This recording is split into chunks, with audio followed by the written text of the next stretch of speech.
Պաշտոնյաները մշտապես դիմում են այդ քայլին, այսինքն հնարավորինս ամենաբարձր սահմանաչափից են օգտվում, այսինքն եթե մենք իրենց հնարավորություն ենք տալիս հեռացում, իրենք բնականաբար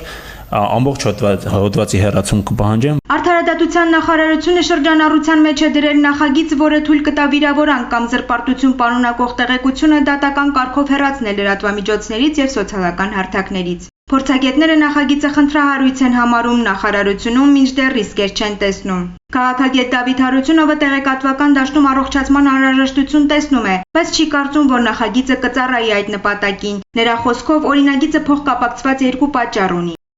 Մեկ ընդհանուր իշխանության դիրքի թույլատրությունը մեկնաբանությունն է։ Առաջի դեպքում մենք գիտենք, որ հենց Փաշինյանի իշխանության եկավ իրենք խնդիր ուներ լրատվական դաշտի հետ փոխգործակցելու, այն առումով, որ ընդդիմությունը գերիշխում էր լրատվական դաշտում ու բացել է հիմնել այդ համապատասխան կա, չնայած որոշակի ցանց իշխանամետ Telegram ալիքների լրատվամիջոցների առաջացավ, բայց ընդհանուր առմամբ քանակային առումով իրանք ավելի թույլ են։ Ու ես կարծում եմ, որ այդ օրինագիծը ինքը շարունակությունն է փորձերի ինչ որ ձև այդ դաշտը կառավարել, ու եթե նախկինում 18 թվին, 19 թվին ընդհանրապես անտեսում էին այդ անբարի նպաստությունների հարաբերակցությունը լրատվական դաշտում, երբ որ իշխանությունը ուժեղել է, հիմա որ իրանք դիրքերը գնալով թույլատրել է, բնականաբար որ դիմում են այդ ինչ որ օրինագծերի իրավական, ադմինիստրատիվ լծակների, որ այդ խնդիրը լուծեն։ Երկրորդ պատճառն ըստ քաղաքագետի 2026 թվականի խորհրդարանական ընտրություններն են։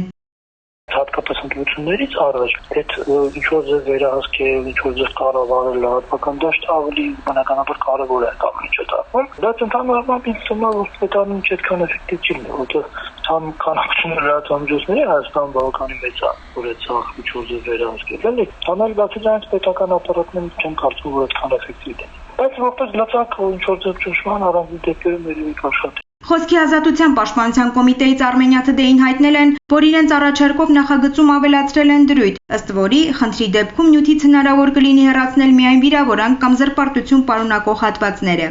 Այո, մարդը կենսության հնարավորություն ունենա, եթե իր հատցային վիրավորանք է եղել, ոչ թե պատասխանի,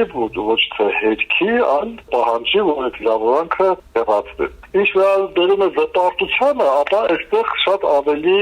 բարդ է, քանի որ զրպարտության համար արդեն նախատեսված է հերքում կամ պատասխանի իրավունք, բայց մյուս կողմից կարող է իրավիճակ լինել, որ մարդը չի ուզում հերքել կամ պատասխանել, ասենք այդ նյութը երկար ժամանակ չմնա։ Մեկը կարող է այդ պատասխանը կամ հերքումը կարդա կամ չկարդա, դրա համար դրա հիմք հանդիսացած բուն նյութը կարող է պահանջել հեռացնել, բայց դա ամեն դեպքում կարող է որոշել միայն դատարանը։ Խոսքի ազատության պաշտպանության կոմիտեից ասում են, օրինագծի հիմքում միջազգային փորձն է, այն ընդունելը կարող է որոշ չափով նպաստել տեղեկատվական դաշտի առողջացմանը, բայց խնդիր է դատական համակարգը։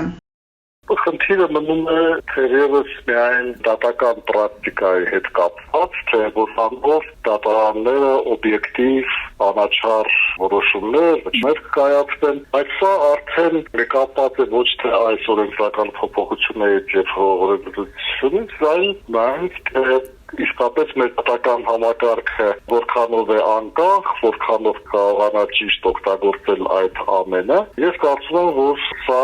մի այլ հարց է, որովհետև առանց այս օրենսդրական փոփոխությունների հետ վիրավորանքի եւ զրպարտության հետ կապված գործերում մենք տեսնում էինք, որ լինում էին դեպքեր, երբ դատարանները բավականաչափ չէին հիմնավորում իրենց ճյուղները, իրենց որոշումները։ Լրագրող Գևորգ Թոսունյանը նախագծի մեջ քաղաքական պահանջ է տեսնում, ասում է այն իշխանության քաղաքական պահանջով է։ Դրա ընդունումը պաշտոնատար անձանց հնարավորություն կտա ավելի շատ դատական հայցեր ներկայացնել լրատվամիջոցների դեմ։ Արդարադատության նախարարության իրավական ապահովման վարչության պետ Մարգարիտ Ազալիբեկյանի խոսքով նախագիծը որևէ քաղաքական նպատակ չունի։ Քաղաքական որևէ կոմպոնենտ չկա, Սահմանադրական դատարանը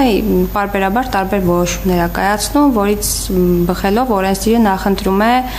հակասահմանադրական դրույթները կարգավորել եւ լավարկել օրենսդրությունը։ Օրինագիծն ուժի մեջ կմտնի կառավարության եւ խորհրդարանի կողմից այն հաստատելուց հետո, որքանով այն կառողջացնի հանրային հարթակներում տիրող իրավիճակը, հայտնի չէ, հատկապես գեներացվող ատելության խոսքի, վիրավորանքների ու այն բառապաշարի ֆոնին, որոնց հեղինակը հաճախ նաեւ հենց գործադիրի ու օրենսդիրի ներկայացուցիչներն են։ Աննա Բադալյան, Armenia Today։